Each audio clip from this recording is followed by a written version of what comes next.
Here we are again, everybody. It's good to be here. I missed a few days here, but here we go. Finally back at it. Got a nice Saturday morning after some storms past couple days.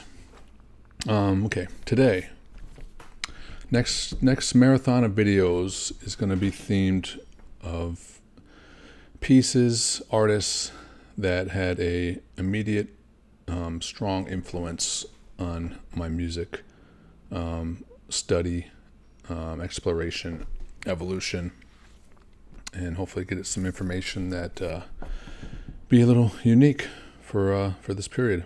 So anyway, without further ado, let's get into the first piece. This is going to be about 6 pieces. So starting off,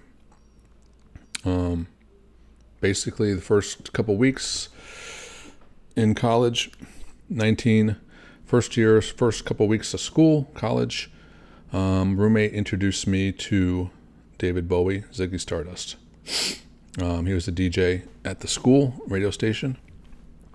So within the first couple weeks, introduced to David Bowie, Ziggy Stardust, listened to it, the whole record, as we did in those days. Sit down and listen to the whole thing.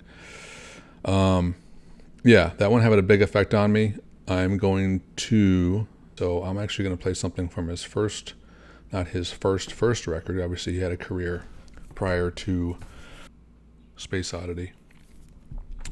Prior to Space Oddity, he had a first album, and he had albums before that where he did much more songs under Davy Jones. But his first album that we recognize as being the artist David Bowie is Space Oddity. And that album also, him being much younger on that album, he was in his mid-20s, had a big effect on me also. I felt, emotionally, the content of the songs. But I'll go into that later. But we're going to go into David Bowie's first album, and we're going to play the longest song on that album, which is still one of my favorites, and content-wise, and the lyrics and the music and the emotion that it evokes had a big impact on me. So we're going to listen to David Bowie, Space Oddity, Cygnet Committee. And again, we'll go back into a little bit more. Here we go.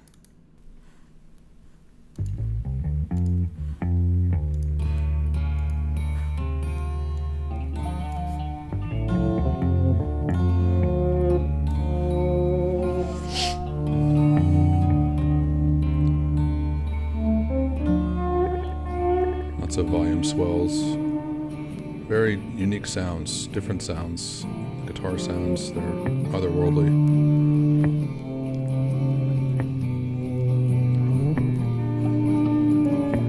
I bless you madly, sadly as I tie my shoes. I love you badly, just in time at times I guess. Because of you, I need to rest. Because it's you that sets the test. So much has gone, and little is new. And as the sparrow sings dawn chorus for someone else to hear, the thinker sits alone, growing older, and so it's All right, already, sorry, I'm going to stop it quickly. 1 minute, 40 seconds in so far. Very slow build up. It's like very ethereal. The sounds, you got the acoustic 12 string probably. You got some volume swells, electric guitar, cool little floating sounds. The bass, which I always love the bass in early David Bowie. Like it's so prominent and isolated. It's not buried in the mix. The bass has a unique, very effective role there.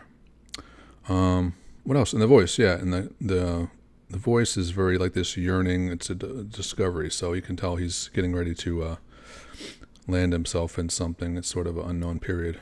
So I'm going to rewind it about 10, 15, come into the second part. It's a lot of parts in this. Here we go.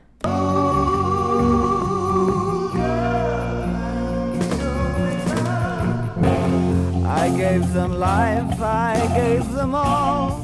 They drained my very soul dry. I crushed my heart to ease their pains. No thought for me remains there. Nothing can they spare. What of me, who praise their efforts to be free? Words of strength and care and sympathy. I opened doors that would have blocked their way. I braved their cause to guide for little faith. I ravaged at my finance just for those whose claims were steeped in peace, tranquility. Those who said a new world, new ways ever free. Those whose promises stretched in hope and grace for me.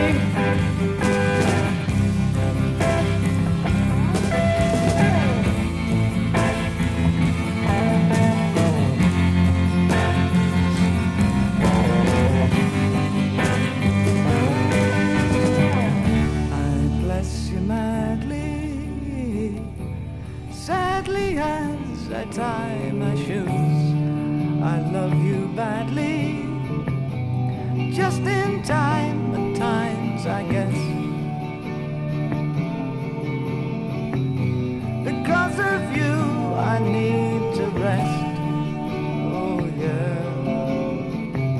Because it's you that sets the test.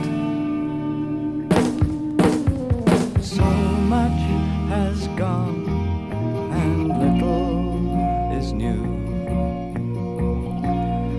And as the sunrise stream flickers on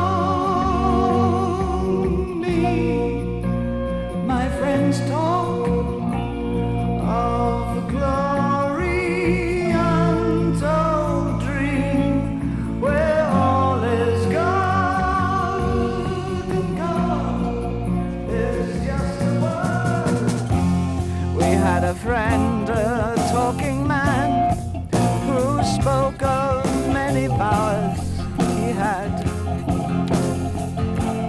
Not of the best of men, but ours. We used him, we let him use his powers. We let him fill our needs. Now we are strong, and the road is coming to its end. Now the damned have no time to make amends. No purse of token fortune stands in our way. The silent guns of love will blast the sky. We broke the ruptured structure built of age. Our weapons were the tongues of crying rage. Where money stood, we planted seeds of rebirth and stabbed the backs of other sons of dirt. Infiltrated business cesspools hating through our sleeves. Yeah, and we slit the Catholic throat, stole a forum, slogans such as wish you could hear. Love is all we need. Kick out the germs, kick out your mother, cut up your friend, screw up your brother, or he'll get you in the end. Okay.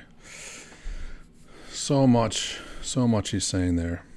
Yeah, this is a song that's so vast, lyrically. It's like what point of view is he speaking from? His own point of view? Is he speaking of different factions of the culture at the time, different organizations, the government, the mainstream? It's so, and the love is all you need. Talking about other musical jargon and slogans and kick out the jams. It's so relevant, and it's also so individual to apparently his experience, which we'll go into. But I wanted to basically, just because I was starting hearing more instruments, and I wanted to make sure we had, usually I want to point out the musicians beforehand so that we can hear it in the moment. So there was Mick Wayne. This is his first album, so this was pre his main guitar player for many years. After, now I gotta remember his second album. Yeah. Anyway, guitar player Mick Wayne, lead guitar, Tim Renwick, rhythm guitar, Rick Wakeman, which you started to hear on the harpsichord, John Lodge on bass, John Cambridge drums, and Tony Visconti producing. I think the band, they were around at the time in the area, so I think some of those musicians were part of another local band at the time that he was interested in. So I wanted to say that because I started to hear the harpsichord, that guitar, that effect on it. It sounds, I don't know if it's a flanger but it's got such a choked tone to it. Yeah, I love it. It sounds it's like metallic but kind of malleable. Anyway, yeah, he's getting into some deep areas lyrically. When I first heard these, I was hearing the lyrics, but I wasn't listening to the lyrics, and I wasn't ingesting the lyrics. And David Bowie is somebody who's, he puts a lot into his lyrics. There's a lot behind it, and it's a lot of sort of mystery too, I'm sure, because I know he was using a lot of, for some of his later albums, like cut and paste, just putting random things in there, sort of create an effect, create its own new logic. Anyway, I'm going to get back to it. I think we're about halfway through, a little bit more. Yeah. All right. Appreciate it. I'm loving this. And we know the flag of love, he'll get you in the end. And we know the flag of love is from above. And we can force you to be free. And we can force you to believe. And I close my eyes and tighten up my brain, for I once read a book in which the lovers were slain, but they knew not the words of the free state's refrain.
Anyway, there we go. Cygnet Committee, David Bowie.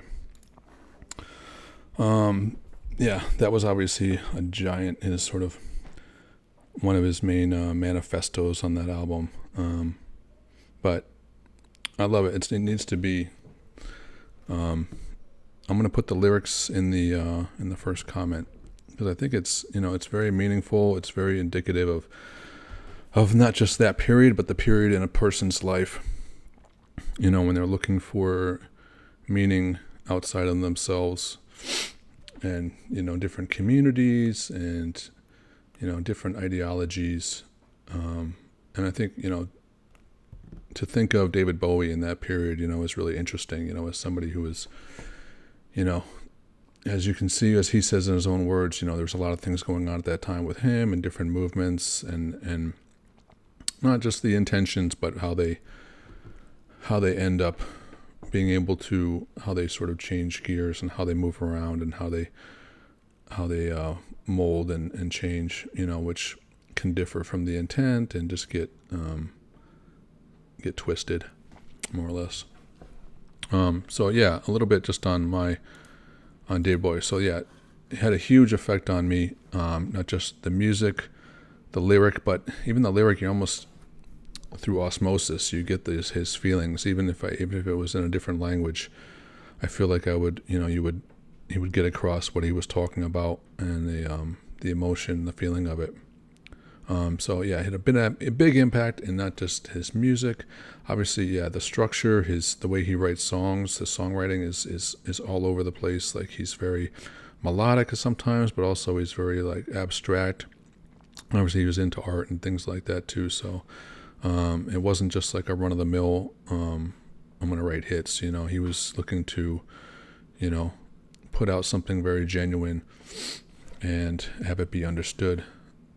And if he had to change to do that, he would do it. So yeah, I first heard this 1990, and then within the next couple years, Ryko Disc reissued the David Bowie catalog up to, I think, Diamond Dogs, and I pretty much methodically went right through from all of his albums up to Diamond Dogs, and that one was probably, Diamond Dogs was probably the hardest one to get through to. Just because some of the songs are so dark on there. It took me about 5 or 6 listens before those became something that really got into me, and I really became, indulgent in them. Became very fascinated with that stuff too. But obviously, yeah, my main period is David Bowie's earlier period, yeah, up to Diamond Dogs. I heard all his 80s stuff at the time, living through that time and stuff, so it's fantastic in its own right. As is all of his stuff, has its niche, has its validity, has its value. But yeah, listen to I always like going back to the beginnings of an artist just to see, because that's where you get the most vulnerability, the most where things aren't fully formed yet. And it's really interesting to see, the different spaces he was jumping into, because you listen to those different songs on the first album, and there's some very different ideas and some very, very typical, sort of romance, longing, all those types of things of that period where he was putting that out into lyric and song too. So, lastly, so personal thoughts on some of this album. This album showed me, like I said, a framework for song structure, chord progressions, which was very useful to me. I loved hearing chord voicings, chord progressions that were outside of the typical narrative, out of the typical harmonic structure. He just seemed like you could, if he wanted to throw a minor on something and then make it major and then do this and that, he would do it. And I don't know if he had the theoretical basis why he was making those, or just went off, this is what I want to hear, this is how it sounds. So I loved his chord choices and the moods that he would evoke from those. So that gave me a blueprint to go on as far as like what mood do I want to hear with this song, and maybe I want to have it surprising or have it be stay within a sort of key But anyway, his lyricism, secondly, his lyricism cuts so deep, and similar to another artist, Joni Mitchell, who often gets spoken about as not leaving much of herself to herself, that she bears her soul all the time. I think David Bowie is in that same boat. David Bowie always feels like he's just laid out on the rocks. I don't remember who's the Greek story, the person that gets smashed by the waves and just gets left out chained to the rocks. I feel like that's David Bowie, 100%. He just feels like he's showing you everything, and you see it in yourself. So this album, I think, for me, it's about, at the time when I heard it, it was about in my early 20s, so I was finding the meaning of things beyond the wave of cultures. So it was very useful to me. David Bowie, so some interviews in 1969. Disc and Music Echo, 1969. As David Bowie, in his own words, said about this particular track, he went through the whole album on different tracks and what it meant to him. This track was 9 minutes and 30 seconds. He said, "I wanted this track out as a single, but nobody else thought it was a good idea." It's basically 3 separate point of views about the more militant section of the hippie movement. The movement was a great ideal, but something's gone wrong with it now. I'm not really attacking it, but pointing out that militants have still got to be helped as people, as human beings, even if they are going about things all the wrong way. So Bowie said, "I basically want it to be a cry to humanity. The beginning of the song, when I first started it, was saying, 'Fellow man, I do love you. I love humanity. I adore it. It's sensational, sensuous, exciting. It's sparkled, and it's also pathetic at the same time.' It was a cry." That was the first section. And then I tried to get into the dialogue between 2 kinds of forces. First, the sponsor of the revolution, who believed that the left wing and put support into a lot of the pure, what ended up being the particular movement for quite a few months over in England, people like McFerrin, Jerry Rubin. He said it set up so many false values, so many bad standards, such intolerance and hypocrisy. And to Bowie, he said, "I mean, the truest form of any form of revolutionary left, whatever you want to call it, was Jack Kerouac, E. Cummings, and Ginsberg's period. Excuse me. I'm afraid I don't know what's happening. I don't know there are any way the underground really went underground. To me, the underground is Yoko Ono, the Black Poets. These people scare the hell out of most freaks. They laugh at Yoko Ono, but it's the whole cliche. This has always been an anthem for its time. It's certainly not single material, but a popular song in the Bowie legacy. It's a passionate amalgam of everything every young person was told to believe in and then critically questioned." And the band behind this was called Junior's Eyes, and then it had Rick Wakeman also on harpsichord and organ.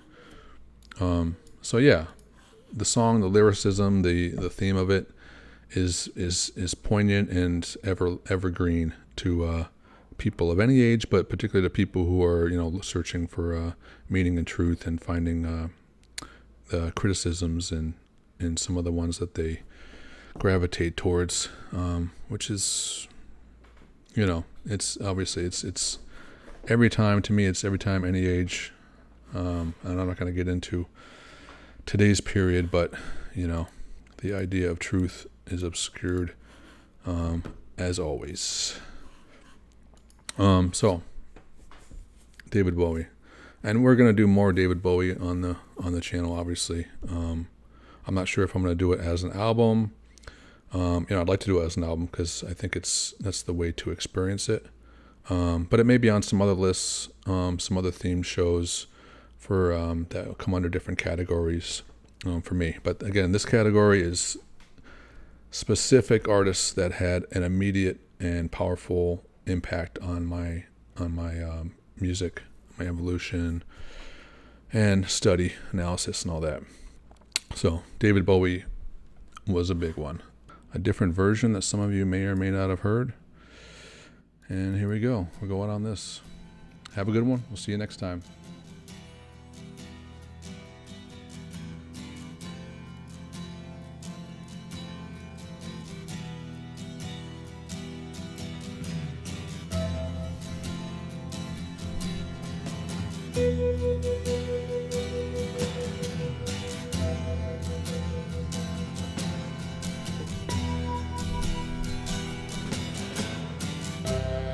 La mia mente ha preso il volo.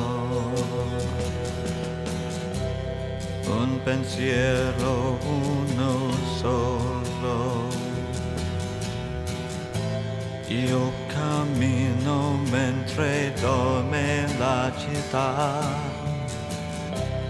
I suoi occhi nella notte. Fanali bianchi nella notte. Una voce che mi parla, chi sarà?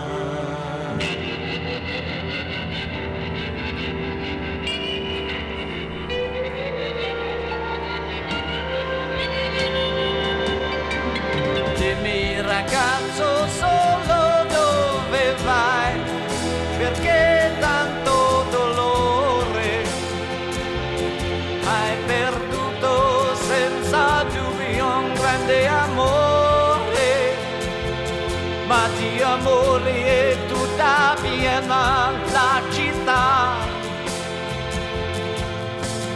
No, ragazza sola, no, no, no, stavolta sei un errore. Non ho perso solamente un grande amore. Ieri sera ho perso tutto con lei. Con lei, colori della vita. Lei c'è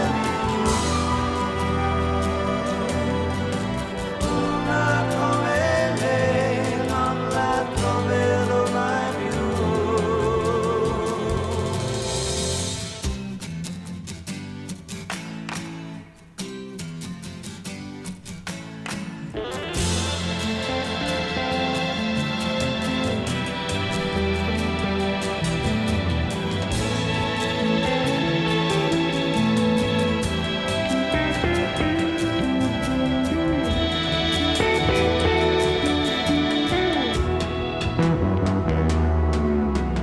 Ora ragazzo solo dove andrai? La notte è un grande mare. Se ti serve la mia mano per nuotare. Wow, you hear that bass in the background? Oh my god. Grazie, ma Bass is stasera moving. io vorrei morire.